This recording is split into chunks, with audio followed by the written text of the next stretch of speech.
Hello everyone, welcome to mister competitive for easy learning. ఈ వీడియోలో మనం చాప్టర్ 12 ఎండోమెంట్ కోర్సులో ఏదైతే ఉందో దానికోసం చూద్దాం. Basic knowledge on land records and laws relating to endowment lands, ROR act, record of rights in land and Pattadar passbook act and section 75 to 86 of endowments act 30 of 87. భూ రికార్డులకు సంబంధించిన మౌలికమైన పరిజ్ఞానం అంటే బేసిక్ నాలెడ్జ్ అండి. ల్యాండ్ రికార్డ్స్కి సంబంధించిన basic knowledge కోసం తెలుసుకుందాం. తర్వాత దేవాదాయ భూ రికార్డులకు సంబంధించిన చట్టం, ఒక చట్టం ఉంది ఆర్ఓఆర్ చట్టం అని. అది దేవాదాయ భూములకే కాదు అన్ని భూములకి కూడా వర్తిస్తుంది.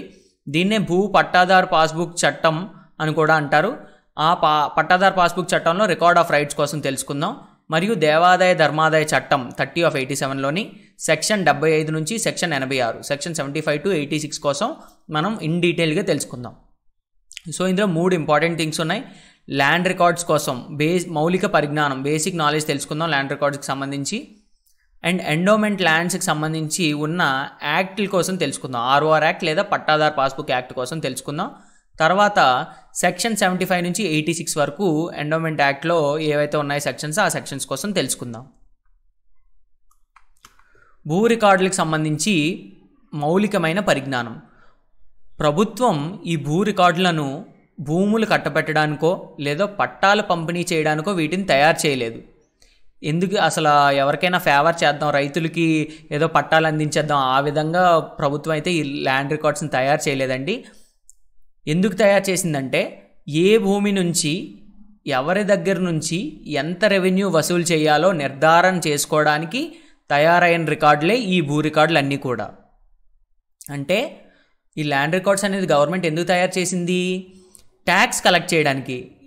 దేని మీద, ల్యాండ్ మీద ఎంత ట్యాక్స్ కలెక్ట్ చేయాలో తెలియాలంటే మనకేం కావాలి?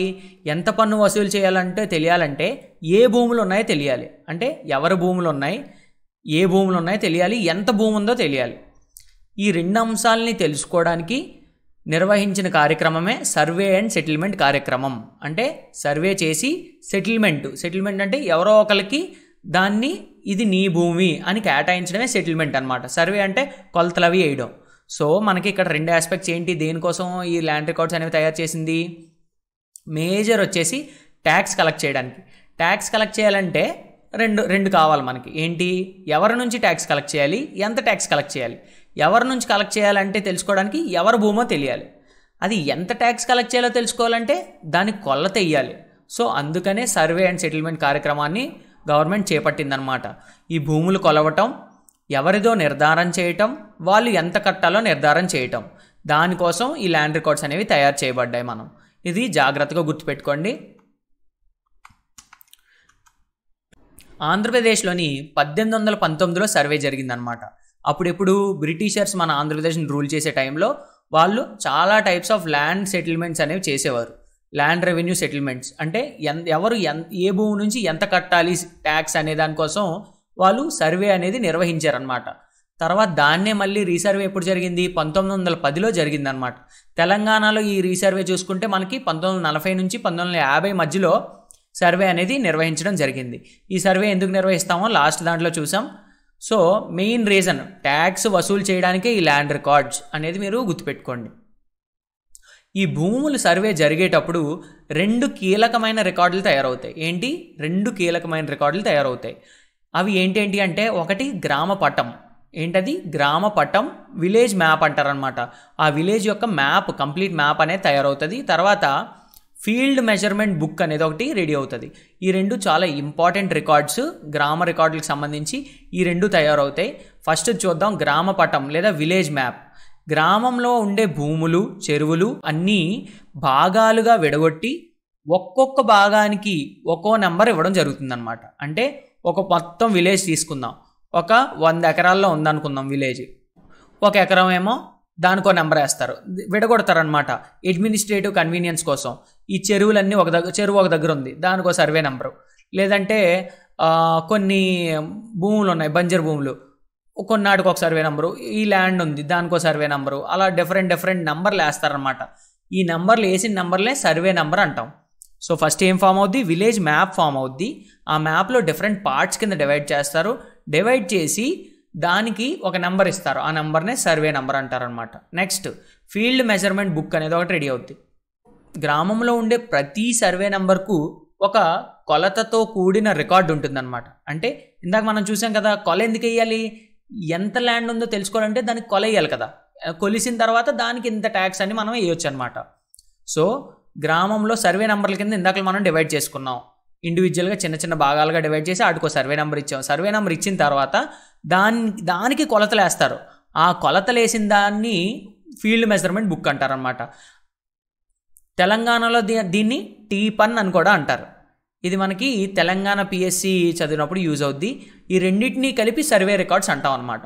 సో గ్రామ పటం ఒకటి, ఫీల్డ్ మెజర్మెంట్ బుక్ ఒకటి. గ్రామ పటం అంటే ఏంటి, గ్రామంలో ఉన్న డిఫరెంట్ ల్యాండ్స్ని, చెరువుల్ని, వీటిలన్నిటిని భాగాలుగా విడగొట్టి ఒక్కో దానికి ఒక్కో నెంబర్ ఇస్తారు, దాన్ని సర్వే నెంబర్ అంటారు. ఇది గ్రామ పటం. ఇప్పుడు ఈ సర్వే నెంబర్ ఇచ్చిన భాగాలు ఏవైతే ఉన్నాయో వాటికి కొలతలవి వేస్తే దాన్ని కొలతలవి వేసి ఒక రికార్డ్ తయారు చేస్తే దాన్ని ఫీల్డ్ మెజర్మెంట్ బుక్ అంటారు. ఈ రెండు ఇంపార్టెంట్ రికార్డ్స్ అనేవి మనకి తయారవుతాయి అన్నమాట. తర్వాత చూసుకుంటే ఈ సర్వే పూర్తయిన తర్వాత ఎవరిది ఏ భూమి అని సెటిల్మెంట్ చేశాక తయారైన సెటిల్మెంట్ రిజిస్టర్ అనమాట, ఆర్ఎస్ఆర్ అంటారు దాన్ని. ఏంటి, ఇప్పుడు ఈ సర్వే చేస్తారు, విలేజ్ మ్యాప్ రెడీ చేశారు, చేసిన తర్వాత కొలతలు వేసిన తర్వాత ఆ ల్యాండ్లు ఎవరివి అనేది డిసైడ్ చేయాలంటే సెటిల్మెంట్ చేయాలన్నమాట. దాన్నే సెటిల్మెంట్ రిజిస్టర్ అంటారు, ఆర్ఎస్ఆర్ అంటారు. రీసెటిల్మెంట్ రిజిస్టర్ ఆంధ్రప్రదేశ్లో ఏమంటారు, ఆర్ఎస్ఆర్ రీసెటిల్మెంట్ రిజిస్టర్. సేత్వార్ అంటే తెలంగాణలో అంటారనమాట దీన్ని, సేత్వార్ అని. ఆర్ఎస్ఆర్ అంటే ఏంటి, ఎవరిది ఏ భూమి అని డిసైడ్ చేసే రీసెటిల్మెంట్ రిజిస్టర్ అని గుర్తుపెట్టుకోండి. ఆ పట్టాదారుడు ఎవడు, ఆ సర్వే నెంబర్కి పట్టాదారుడు ఎవరు, ఎంత వసూలు చేయాలి అనేది దీనిలో ఉంటుంది అనమాట. ఎంత ట్యాక్స్ వసూలు చేయాలి, ఎవరి దగ్గర నుంచి వసూలు చేయాలి, ఆ ల్యాండ్కి పట్టాదారుడు ఎవరు అనేది ఈ ఆర్ఎస్ఆర్లో ఉంటుంది. ఈ సర్వే రికార్డులు మరియు సెటిల్మెంట్ రికార్డులని కలిపి, సర్వే రికార్డులు ఇందాక చూసాం ఏంటవి, village map, field measurement book, దీన్ని సర్వే రికార్డులు అంటారు. సెటిల్మెంట్ రికార్డు అంటే ఆర్ఎస్ఆర్. ఈ మూడింటిని కలిపి మనం పర్మనెంట్ రికార్డులు అంటాం అన్నమాట. చట్టం దృష్టిలో వీటికి చాలా విలువ ఉంటుంది. మిగతా ఏ రికార్డులైనా వీటి ఆధారంగానే తయారవుతాయి, వీటిని బేస్ చేసుకొనే మిగతా రికార్డ్స్ అన్నీ కూడా తయారవుతాయి. సో ఇది బాగా గుర్తుపెట్టుకోండి. Record of rights, the Andhra Pradesh record of rights in lands 1971. ఈ చట్టం కోసం మనం తెలుసుకుందాం. ఆర్ఓఆర్ రికార్డ్ ఆఫ్ రైట్స్ చట్టం. భూమి యాజమాన్య హక్కుల రిజిస్టర్ అంటే రికార్డ్ ఆఫ్ రైట్స్. అంటే రైట్స్ అంటే ఏంటి, హక్కులు అనమాట.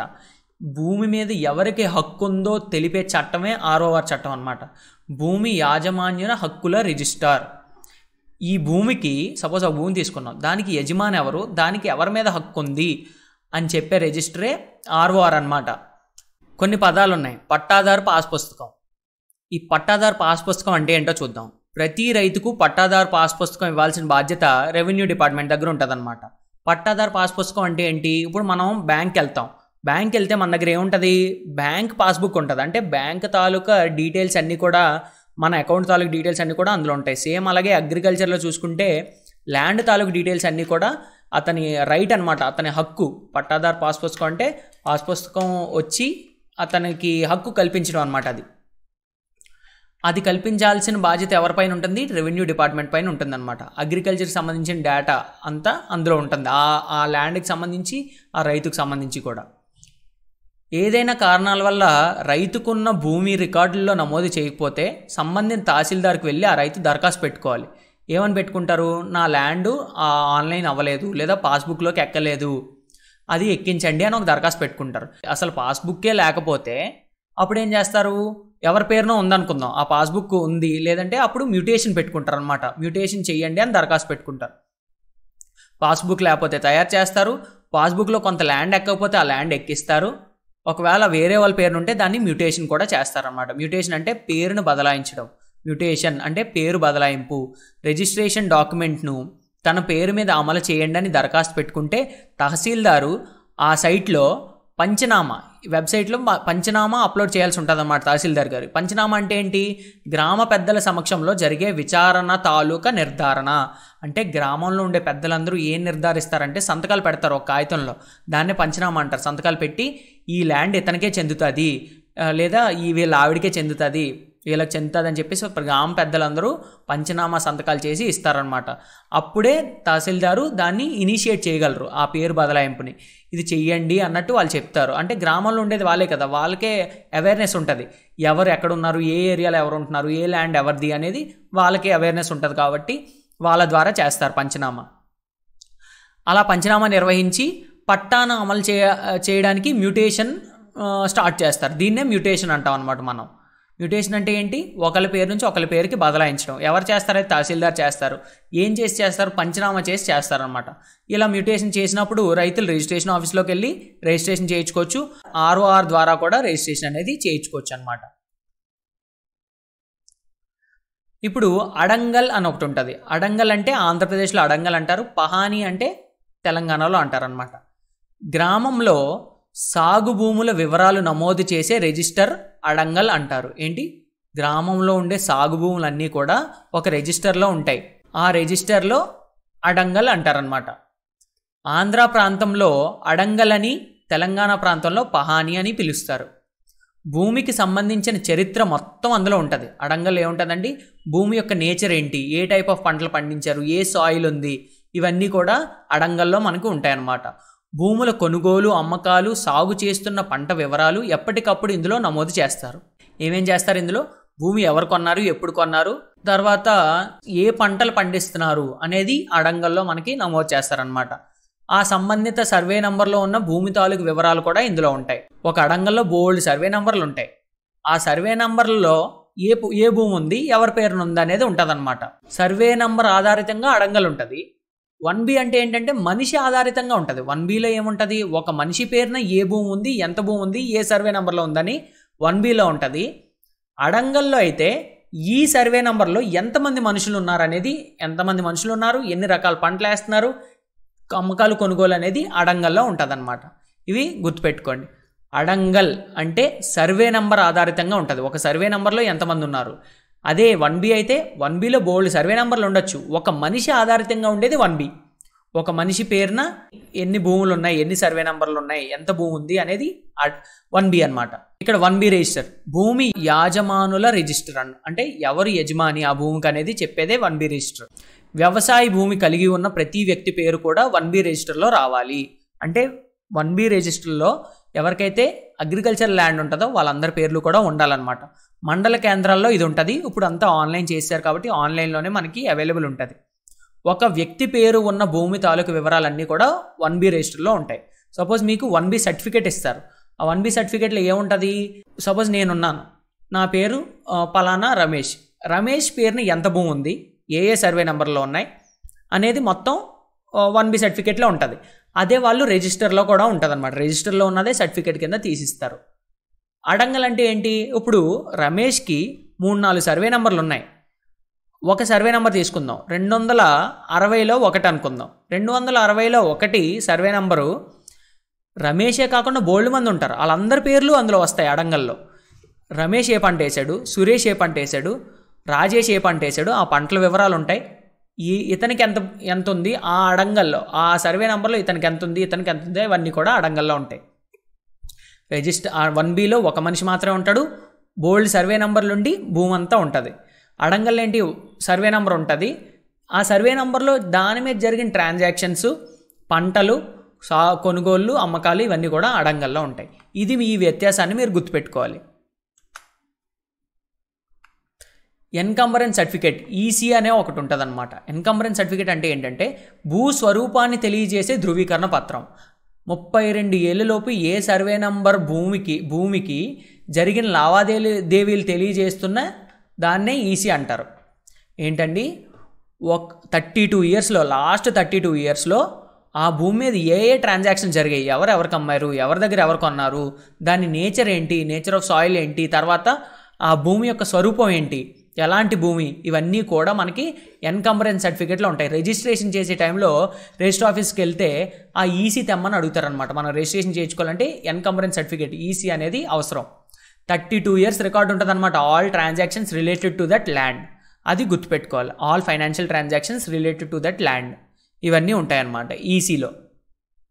ఆర్ఓఆర్ చట్టం సెక్షన్ 10 ఇదేం చెప్తుందంటే ఈ సెక్షన్ కింద దరఖాస్తు పెట్టుకున్న సాదా దస్తావేజుదారులందరికీ కూడా పట్టాలు ఇవ్వాలని ప్రభుత్వం ఆదేశించడం జరిగింది. అంటే ఫామ్ 10 కింద దరఖాస్తులు తీసుకోవడం జరుగుతుంది అన్నమాట. ఏంటి అంటే కొంతమంది పట్టాలు ఉండవు కదా, పట్టాలు లేని వాళ్ళకి ఈ సెక్షన్ 10 ద్వారా ఆర్ఓఆర్ చట్టం సెక్షన్ 10 ద్వారా ప్రభుత్వం చెప్తుంది ఏమని, పట్టాలు వీళ్ళకి మనం ఎలాగైనా జారీ చేయాలి అని.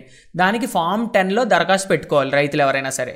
ఇప్పుడు ఈ ఫామ్ 10లో పెట్టుకోవాలంటే వీళ్ళకి ఇంకోటి కావాలి, 13B సర్టిఫికేట్ ఇవ్వడం ద్వారా పట్టా అమలు చేయడం జరుగుతుంది. 13B సర్టిఫికేట్ అంటే అసలు దానికి ఒక ల్యాండ్ తీసుకుందాం, ఆ ల్యాండ్కి ఎటువంటి పాస్ పుస్తకాలు లేవు, అసలు అది పట్టా కూడా లేదు ఆ ల్యాండ్కి. కానీ ఆ ల్యాండ్ ఒక రైతుది ఇంకో రైతుకి అమ్మాలనుకుంటున్నాడో లేదంటే అతని పేరునే రాయించుకోవాలనుకుంటున్నాడో ఏదైనా అవ్వచ్చు. అప్పుడు అతను ఏం చేస్తాడు, ఫామ్ 10లో నింపేసి ఇస్తాడనమాట అతని దరఖాస్తుని. ఇచ్చిన తర్వాత ఏమవుద్ది, 13B సర్టిఫికేట్ అనేది ఒకటి ఇవ్వాలి ఎవరైనా అమ్మినా కొన్నా అది అమలు చేయాలంటే. సో 13B సర్టిఫికేట్ అంటే ఏంటి, 13B సర్టిఫికేట్ అంటే ఆర్ఓఆర్ చట్టంలో చాలా ప్రధానమైనటువంటిది అనమాట. 13B సర్టిఫికేట్ వచ్చిందంటే నిజంగా భూమి ఎవరి పేరునైతే ఉందో, సపోజ్ నా పేరు నిజంగా భూమి ఉంది, అది నేను ఇంకోళ్ళకి అమ్ముదాం అనుకుంటున్నా, ఆ కొనుగోలు చేసిన వ్యక్తికి మారడంలో, ఈ ల్యాండ్ మారడంలో కీలక పాత్ర అనేది వహిస్తుంది అనమాట. 13B సర్టిఫికేట్ అమ్మిన వ్యక్తి కొనుగోలు చేసిన వ్యక్తికి భూమి బదిలీ చేసే ప్రక్రియలో ఆర్ఓఆర్ చేయడానికి ఉపయోగపడుతుంది. 13B ఎందుకు, ఎవరి నుంచి అయినా ఎవరికైనా ట్రాన్స్ఫర్ చేయడానికి ఉపయోగపడే సర్టిఫికేటే 13B సర్టిఫికేట్ అనమాట. అది రాస్తారనమాట, 13B సర్టిఫికేట్ని ఇలా ట్రాన్స్ఫర్ చేద్దాం అనుకుంటున్నాను అన్నట్టు, ఇది నా పేరునే ఉంది ల్యాండ్ అని ప్రూవ్ చేసే సర్టిఫికేట్ 13B సర్టిఫికేట్. రిజిస్ట్రేషన్ దస్తావేజు డైరెక్ట్గా ప్రభుత్వంతో సంబంధం లేకుండా, తహసీల్దార్తో కూడా సంబంధం లేకుండా చేసేదాన్నే రిజిస్ట్రేషన్ డీడ్ అని అంటారనమాట. అంటే ఏంటి, ఇది ఎక్కడికి వెళ్ళి చేస్తారు, అమ్మిన వ్యక్తి సబ్ రిజిస్టర్ ఆఫీస్కి వెళ్ళి ఫలానా వ్యక్తికి అమ్మడం జరిగిందని రిజిస్ట్రేషన్ డీడ్ మీద సంతకం చేయడం జరుగుతుంది. అంటే ఇది ఎక్కడ జరుగుతుంది, రిజిస్ట్రేషన్ ఆఫీస్లో జరుగుతుంది. నేను ఎవరికైనా ల్యాండ్ అమ్మాను అనుకోండి, నేను రిజిస్ట్రేషన్ ఆఫీస్కి వెళ్తాను, అతను కూడా వస్తాడు, అక్కడ మనం రిజిస్టర్ చేయించుకుంటాం, నా నుంచి అతనికి వెళ్ళిపోయింది ల్యాండ్ అన్నట్టు. దీంతో కొనుగోలు చేసిన వ్యక్తి పేరుపై రిజిస్ట్రేషన్ బదలాయింపు జరుగుతుంది. నేను రాశాను కదా నా ల్యాండ్ అతనికి అమ్మేశానని నేను సైన్ పెట్టాను, అప్పుడు అక్కడ రికార్డ్స్లో ట్రాన్స్ఫర్ చేస్తారనమాట. ఇలా రిజిస్ట్రేషన్ చేయడాన్ని సేల్ డీడ్ లేదా రిజిస్ట్రేషన్ డీడ్ అని కూడా అంటారనమాట. ఉమ్మడి ఆంధ్రప్రదేశ్ ప్రభుత్వం అసలు రైతులకు పట్టాదారు పాస్ పుస్తకాలు ఇవ్వాలనే ఉద్దేశంతో సాదా దస్తావేజులను 1984లో అప్పటి ముఖ్యమంత్రి శ్రీ ఎన్టీ రామారావు గారు ఆర్ఓఆర్ యాక్ట్ ద్వారా తక్కువ ఖర్చుతో పట్టాదారు పాస్ పుస్తకం ఇచ్చే పద్ధతిని ప్రవేశపెట్టడం జరిగింది. 1984లో ఆంధ్రప్రదేశ్లో ఫుల్ ఫ్లెడ్జ్డ్గా దీన్ని అమల్లోకి తీసుకొచ్చి రైతులకు పట్టాలు ఇవ్వాలని చెప్పేసి కంకణం కట్టుకున్నది ఎవరంటే మన ముఖ్యమంత్రి గారు శ్రీ ఎన్టీ రామారావు గారు అనమాట. ఆర్ఓఆర్ యాక్ట్ అనేది తీసుకొచ్చి తక్కువ ఖర్చుతో పాస్బుక్ తయారు చేయించి రైతులకు ఇవ్వడం జరిగింది. వివిధ భూముల్లో రకాలు ఉంటాయి, మనకి ల్యాండ్స్లో బోల్డ్ రకాలు ఉంటాయి. గ్రామకంఠం భూములు అని కొన్ని అంటారు. గ్రామకంఠం భూములు అంటే ఏంటి, గ్రామంలో నివసించేందుకు కేటాయించిన భూమిని గ్రామకంఠం అంటారు. గ్రామంలో కొంచెం ల్యాండ్ ఉంటుంది, అది పీపుల్ ఉండడానికి కేటాయిస్తారనమాట, అది గ్రామకంఠం ల్యాండ్. ఇది గ్రామానికి చెందిన ఉమ్మడి స్థలం. ఇందులో ప్రభుత్వ సమావేశాలు, సభలు కూడా ఏర్పాటు చేసుకోవచ్చు. గ్రామకంఠం భూ వివరాలు పంచాయతీ రికార్డుల్లో ఉంటాయన్నమాట.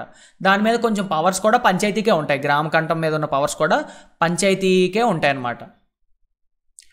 అసైన్డ్ భూములు, భూమి లేని నిరుపేదలకు సాగు చేసుకునేందుకు, ఇండ్లు నిర్మించుకునేందుకు, ఇల్లు కట్టుకునేందుకు ప్రభుత్వం మంజూరు చేసిన భూమిని అసైన్డ్ భూమిని అంటారనమాట. దీనిని వారసత్వ సంపదగా అనుభవించాల్సిందే తప్ప ఇతరులకు అమ్మడం, బదలాయించడం కుదరదనమాట. అది ఎవరికి ట్రాన్స్ఫర్ చేయడం అవ్వదు. ఆయకట్టు అంటే ఏంటి, ఒక నీటి వనరు కింద సాగయ్యే భూమి మొత్తం విస్తీర్ణాన్ని ఆయకట్టు అంటారు. బంజరు భూమి అంటే బంచరామి అని కూడా అంటారనమాట. బంజరు భూమి అంటే ఏంటి, గ్రామం లేదా మండల పరిధిలో ఖాళీగా ఉండి ప్రజల యొక్క అవసరాల కోసం ప్రభుత్వం నిర్దేశించిన భూమే బంజరు భూమి అన్నమాట. దీన్ని రెవెన్యూ రికార్డులో ప్రత్యేక గుర్తులతో సూచిస్తారు. తర్వాత అగ్రహారం భూములని కొన్ని ఉంటాయి. పూర్వకాలంలో బ్రాహ్మణులకు శిస్తు లేకుండా తక్కువ శిస్తుతో ఇనాంగా ఇచ్చిన గ్రామంలో లేదా అందులోని కొంత భాగాన్ని అగ్రహారం అంటారు.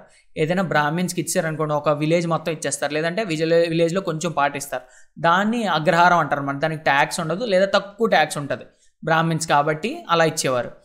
దేవల్ ఇనాం అంటే దేవాలయ ఇనాం భూమి.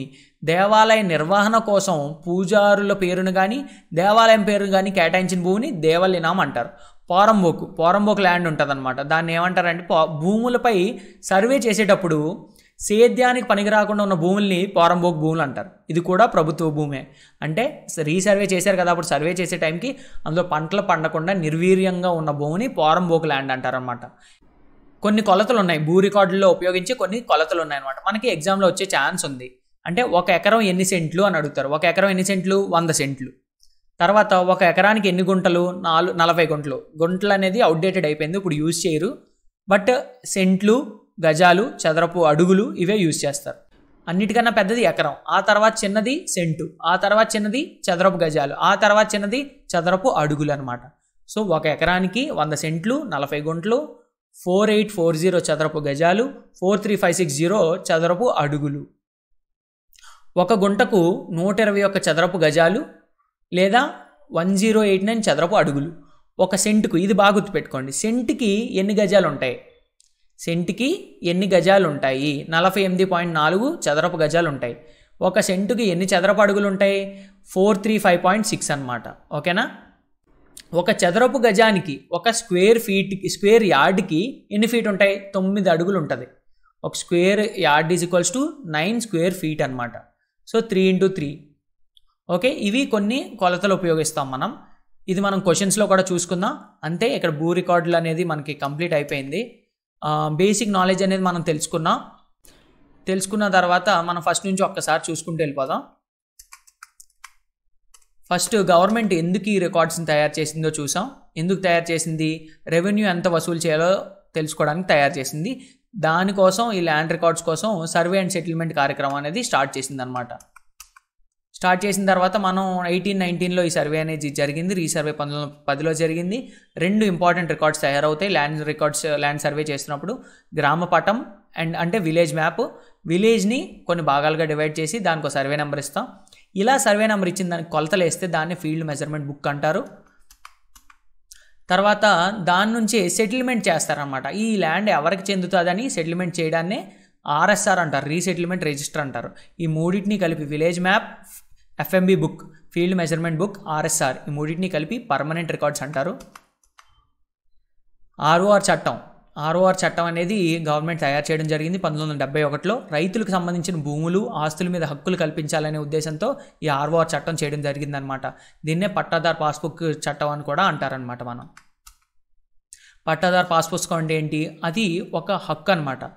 ఆ ల్యాండ్ తాలూకు డీటెయిల్స్ అన్నీ కూడా ఈ రైతు పేరును ఉన్నాయని చెప్పేదే పట్టాదార్ పాస్ పుస్తకం. అది అప్లై చేసుకోవాలంటే తహసీల్దార్ గారి దగ్గరికి వెళ్ళి అప్లై చేసుకోవాలి. లేదా పేరు మార్చుకోవాలంటే, ఒక వైఫ్ పేరు మీద ఉంది హస్బెండ్ పేరుని మార్చాలంటే దాన్ని మ్యూటేషన్ అంటారు. పేరు బదలాయించి చేసుకోవచ్చు అనమాట. ఈ బదలాయింపు చేసి దాన్ని రిజిస్టర్ ఆఫీస్లో చేసుకోవచ్చు. ROR చట్టం ద్వారా కూడా మనం చేసుకోవచ్చు. అడంగల్ అంటే ఏంటి?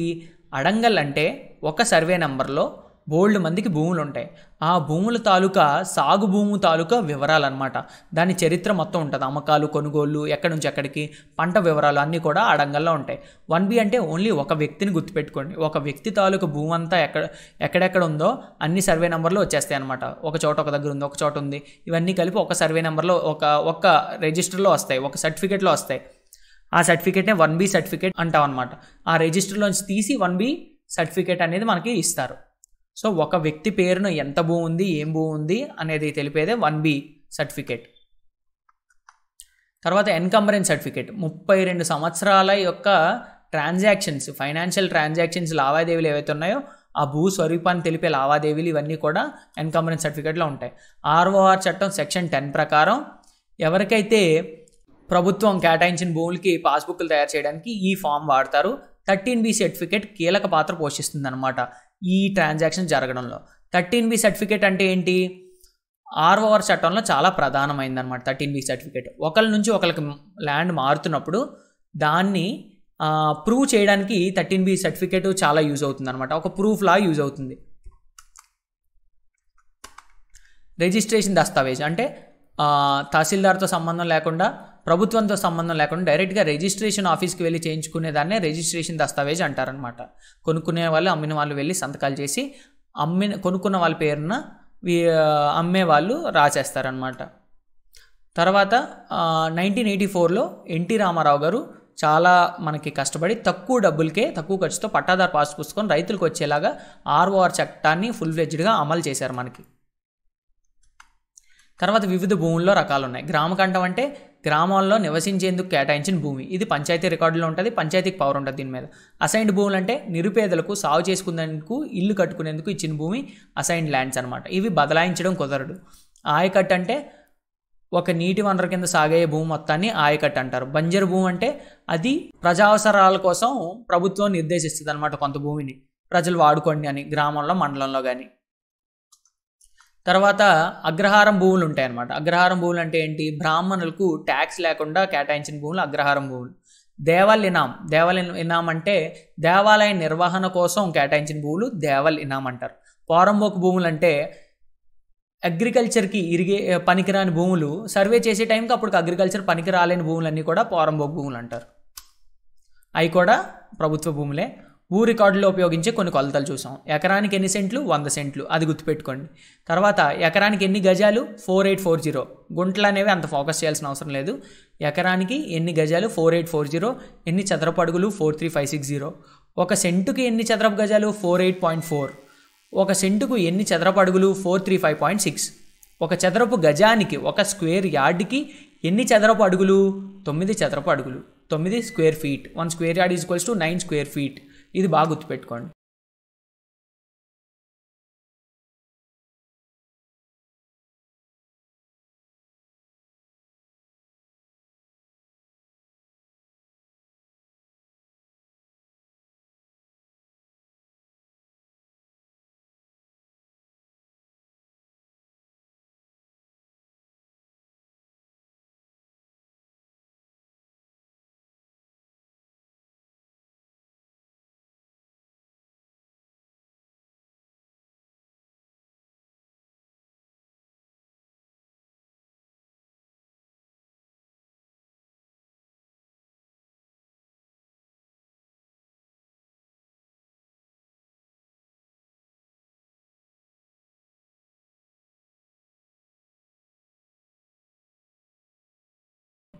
అంతే, మనం ఈ వీడియో ఎక్కడితో ఎండ్ చేద్దాం. చాలా మంచి విషయాలు మనం చెప్పుకున్నాం ల్యాండ్ రికార్డుకి సంబంధించి. చాలా పరిజ్ఞానం అండ్ నాలెడ్జ్ మీకు దీని మీద వచ్చిందని అనుకుంటున్నాను ల్యాండ్ రికార్డ్స్ మీద. Thank you all. నెక్స్ట్ దాటిలో ల్యాండ్ రికార్డ్స్ బేసిక్ నాలెడ్జ్ చెప్పుకున్నాం, తర్వాత ఆర్ఓఆర్ యాక్ట్ చెప్పుకున్నాం, తర్వాత సెక్షన్ 75 to 86 అనేవి మనం పూర్తి డీటెయిల్గా తెలుసుకుందాం. Thank you all.